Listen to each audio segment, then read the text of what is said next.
Hello बच्चों, राम राम जोहार। बच्चों, एक शानदार सा सवाल है। आइए इस सवाल को अपन लोग करते हैं। सबसे पहले सवाल को समझते हैं। क्या बोला जा रहा है?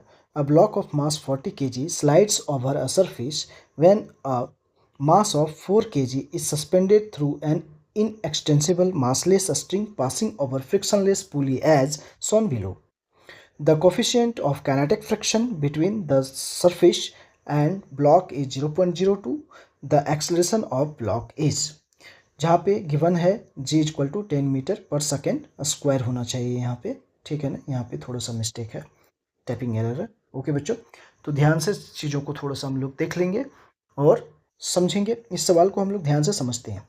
सबसे पहली बात बच्चों, यहाँ पे ध्यान दीजिए, ये जो डायग्राम आपका बना हुआ है इसी में मैं कुछ काम कर लेता हूँ, फिर आगे बढ़ जाऊँगा। ओके बच्चों, तो देखिए ध्यान से यदि देखा जाए तो यहाँ पे देखिए, ये जो हमारा स्ट्रिंग लगा हुआ है, ये स्ट्रिंग आप जो देख रहे हैं बच्चों, बस यहाँ पे ध्यान दीजिए थोड़ी सी चीज़ों को।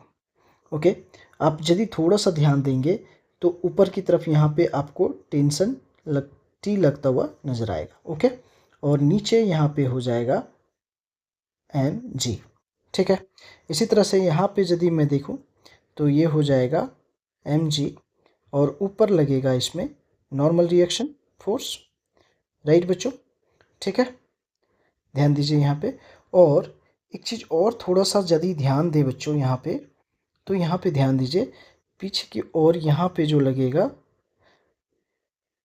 Kinetic friction. ठीक है, इतनी सारी बातें यहाँ पे हो रही है। राइट बच्चों, ठीक। अब यहाँ पे देखिए, यहाँ पे टेंशन जो होगा वो क्या होगा, टी होगा।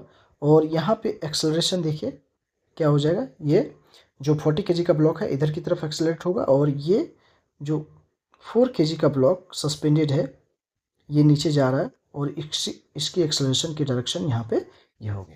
राइट बच्चों, ठीक है, ये डायग्राम से आपको बातें समझ में आ रही होगी।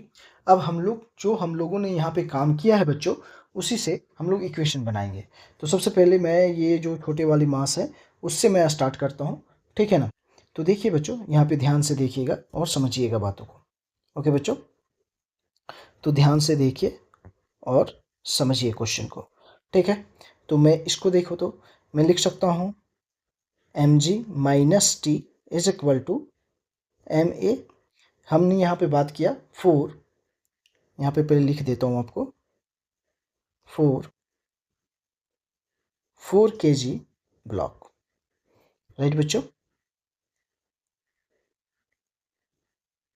ठीक है, राइट क्या।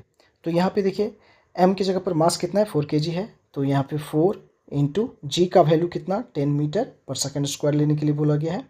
ठीक है, और t, तो t ही रहने दीजिए, और यहाँ पे हो जाएगा 4 इंटू ए। तो देखिए, तो ये हो जाएगा 40। राइट बच्चों, 40 minus T is equal to क्या हो जाएगा, 4 इंटू ए।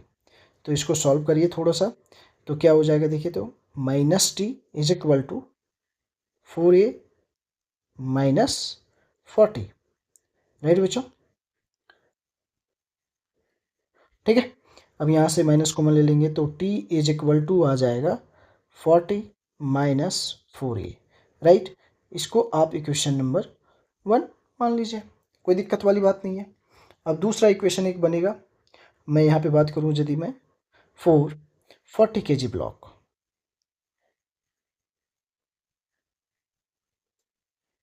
ठीक है बच्चों, तो देखिए यहाँ पे 40 kg के लिए यदि देखा जाए तो क्या हो जाएगा, यहाँ पे t माइनस फ्रिक्शन फोर्स है ना, काइनेटिक फ्रिक्शन। तो यहाँ पे देखिए t minus F K is equal to kinetic friction, और यहाँ पे हो जाएगा एम ए। यहाँ पे कैपिटल एम से इसको डिनोट किया हूँ, तो मैं कैपिटल एम ए लिखता हूँ। राइट बच्चों, ठीक है। अब आप लोगों को पता है, एक बात को पता है बच्चों, कि यदि मैं काइनेटिक फ्रिक्शन का फॉर्मूला की बात करूँ, यहाँ पे थोड़ा ध्यान दीजिएगा आप लोग, काइनेटिक फ्रिक्शन की फॉर्मूला की बात करूँ तो क्या होगा, coefficient of kinetic friction into normal reaction force.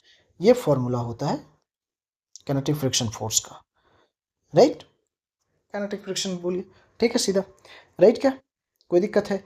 तो यहाँ पे यदि आप पुट करेंगे ये वाला इक्वेशन, आप यहाँ पे ध्यान दीजिए, तो यहाँ पे क्या लिख सकते हैं आप इस इक्वेशन में अब हम लोग, तो देखिए तो T minus mu K into N is equal to M A, right. अब n की बात यहाँ पे है यदि, तो आप देख सकते हैं यदि थोड़ा सा यहाँ पे ध्यान दे बच्चों, तो यहाँ पे ध्यान दीजिए, जो हमारे पास n होगा वो क्या हो जाएगा, mg के बराबर हो जाएगा। यहाँ पे देख पा रहे होंगे आप, ठीक है, क्लियर दैट। तो ये रिलेशन को अब यहाँ पे यूज करना है, राइट बच्चों, ठीक है। तो यहाँ पे देखिए ये हो जाएगा T minus coefficient of kinetic friction और यहाँ पे capital M into G is equal to capital M into A. Capital M इसको 40 kg को मैं कैपिटल M माना हूँ यहाँ पे, ठीक है बच्चों, ठीक है। तो यहाँ पे देखिए तो T माइनस इसकी वैल्यू दे रखा है, कोफिशिएंट ऑफ काइनेटिक फ्रिक्शन आपको क्वेश्चन में दे रखा है, देखिए यहाँ पे देखिए, ओके बच्चों 0.02, राइट। तो यहाँ पे पुट कर दीजिए इसको, तो कितना हो जाएगा 0.02 इंटू ये 40 kg है into 10 is equal to 40 into A, right. तो यहाँ पे देखिए ये कितना हो जाएगा, सॉल्व करिए इसको, ओके बच्चों। T माइनस यहाँ पे कितना हो गया 400 इंटू 0.02, तो ये हो जाएगा 8 is equal to 40 A, right, okay बच्चों। अब ध्यान दीजिए यहाँ पे थोड़ा सा क्या कर सकते हैं अपन लोग, ध्यान दीजिए तो देखिए हमारे पास इक्वेशन हो गया ये T minus 8, right, is equal to 40A, right, ठीक है। तो यहाँ पे देखिए अब ये इक्वेशन नंबर आप चाहें तो इसको 2 मान लीजिए, ठीक है ना। तो अब यहाँ से देखिए इक्वेशन नंबर 1 जो हमारे पास था बच्चों, यहाँ पे देखिए यहाँ पे T की कुछ वैल्यू है, T इज इक्वल टू, ये देखिए हमारे पास ये था equation number 1, right, T is equal to 40 minus 4A है। इसकी T की वैल्यू को यहाँ पे पुट कर दें सेकंड इक्वेशन में, तो पुट कर दीजिए यहाँ पे सेकंड इक्वेशन में, आपकी बात बन जाएगी।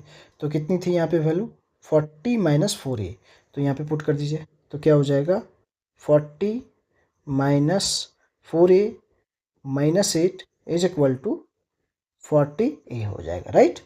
अब देखिए तो इसको इधर ले जाइए, ये जो माइनस 4A यहाँ पे आ जाएगा, ठीक है।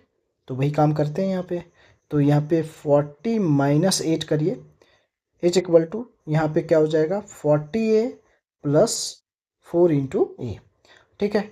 यहाँ पे हो गया ये 32 इज इक्वल टू यहाँ पे कितना हो गया 44A, ठीक है। तो यहाँ पे अब A इज इक्वल टू क्या हो जाएगा 32/44, ठीक है, ओके बच्चों। तो यहाँ पे आप कट करिए इसको, ये कितना हो गया 16, ये 22 है ना, और ये हो गया 8 और ये हो गया 11। अब देखिए तो और कुछ कटेगा नहीं, ठीक है बच्चों। तो यहाँ पे अब फाइनली यदि आप देखना चाहें बच्चों, तो आपके पास देखिए ध्यान से थोड़ा सा देख लीजिए क्या आ गया, A इज इक्वल टू आ गया 8/11 और ये हो जाएगा मीटर पर सेकेंड स्क्वायर। यही इस सवाल का क्या हो गया बच्चों, आंसर हो गया, राइट बच्चों। तो देखिए ये सवाल था और मैंने यहाँ पे अलग से डायग्राम नहीं बनाया, यही जो डायग्राम था इसी में थोड़ी से मैंने काम करा हूँ, तो आप यहाँ पे समझ पा रहे होंगे, ठीक है, यहीं पे करके दिखाया हूँ सारी चीज़ को, ओके बच्चों।